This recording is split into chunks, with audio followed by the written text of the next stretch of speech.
सेन वंश। सेन वंश के संस्थापक हैं सामंत सेन और इसके अंतिम संस्थापक लक्ष्मण सेन। पल्लव वंश की दुर्बलता का लाभ उठाकर सामंत सेन ने बंगाल में सेन वंश की स्थापना की।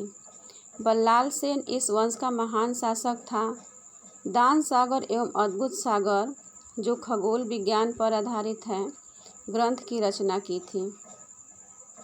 हिंदुशाही वंश। हिंदुशाही वंश का जो संस्थापक था वो कल्हर ब्राह्मण थे। काबुल घाटी तथा गांधार प्रदेश में स्थापित शाही वंश के शासक लगर्तुमान को उसके ब्राह्मण मंत्री कल्लर ने गद्दी से हटाकर 9वीं शताब्दी के उत्तरार्ध में हिंदुशाही वंश की स्थापना की। परमार वंश। इसका जो संस्थापक हैं वो उपेंद्र या कृष्णराज हैं और इसका संस्थापक सियप को भी माना जाता है।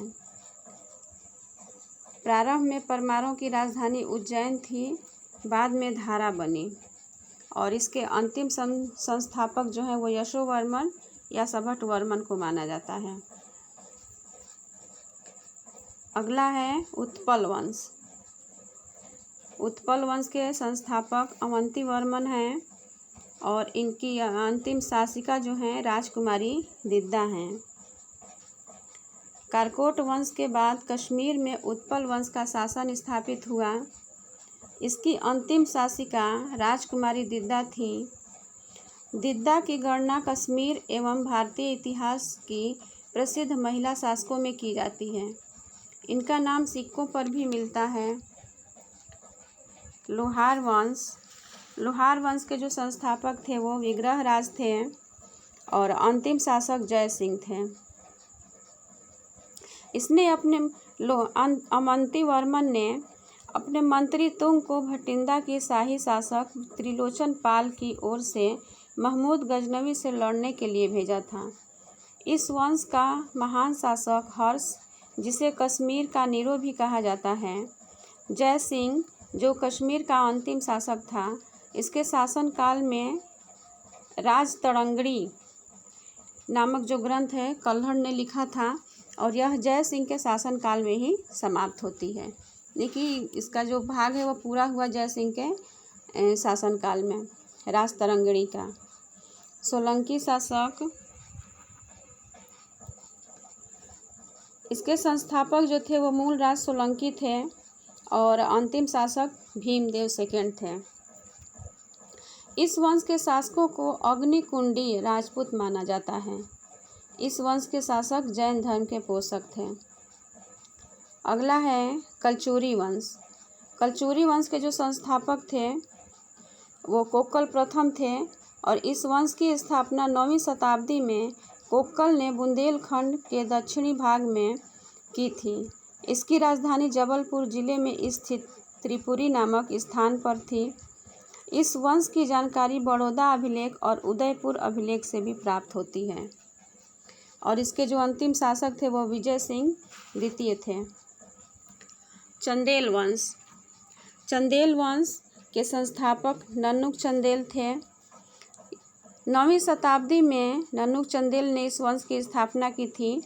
वाकपति तथा जय सिंह या जेजा प्रारंभिक चंदेल शासक थे। जेजा के नाम पर ही चंदेल क्षेत्र को जेजाक भुक्ति भी कहा जाता है। अगला है गढ़वाल वंश। गढ़वाल वंश के जो संस्थापक हैं वो चंद्रदेव या यासो विग्रह हैं और अंतिम शासक हरिश्चंद्र थे।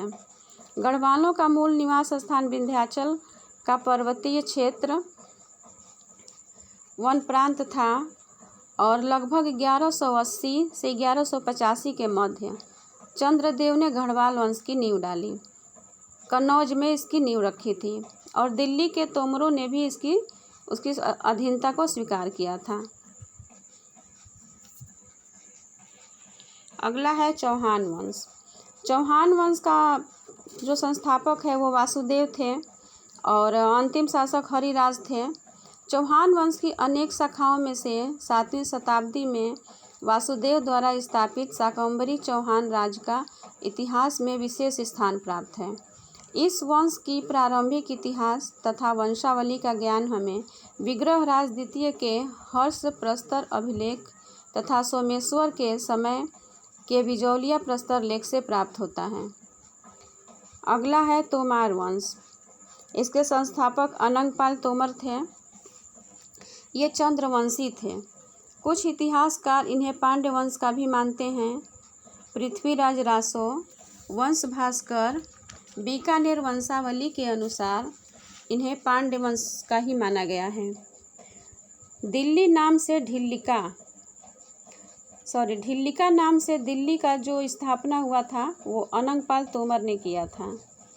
मैंने दिल्ली की स्थापना जो है अनंगपाल तोमर ने ही किया था। गुर्जर प्रतिहार वंश।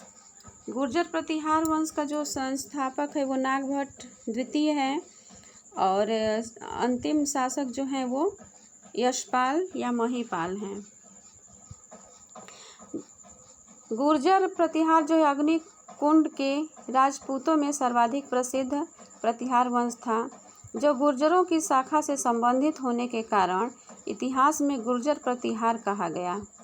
पुलकेशिन द्वितीय के ऐहोल लेख से गुर्जर जाति का उल्लेख सर्वप्रथम हुआ है।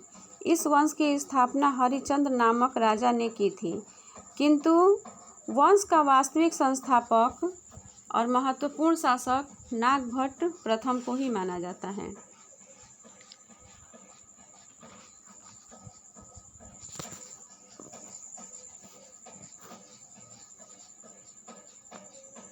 अगला है गुप्त वंश।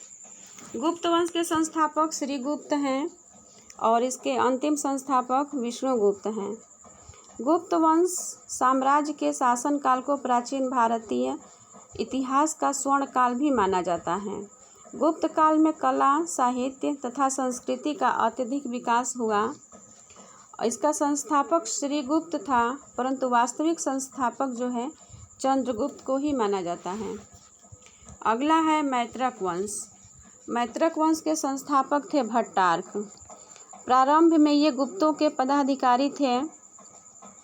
इतिहासकारों ने इन्हें हूण भी कहा है, क्योंकि ये लोग सूर्य की पूजा करते थे। और उनका अंतिम शासक जो था वो मिहिर कुल था।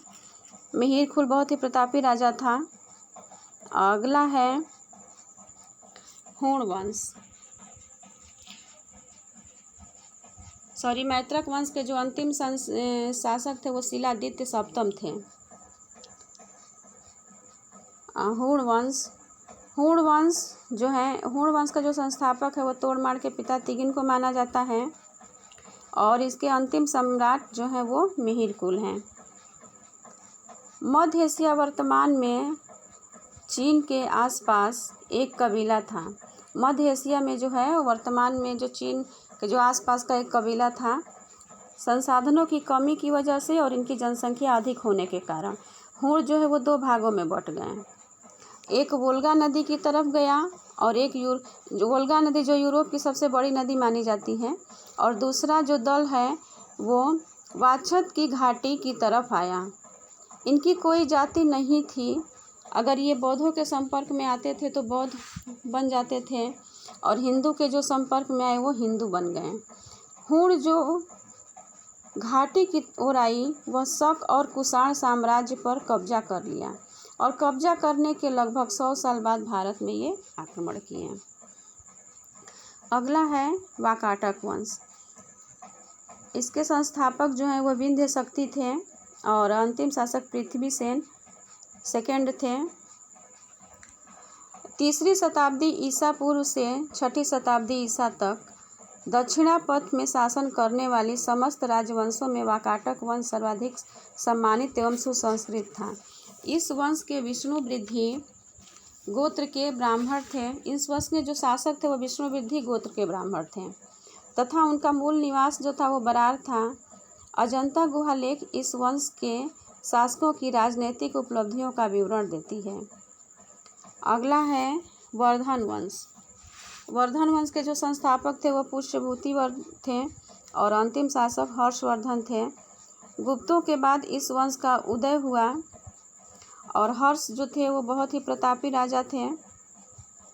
हर्षवर्धन का उल्लेख मिलता है कि यह जब प्रयाग में जाते थे तो वहाँ पे अपना सब कुछ दान कराते थे।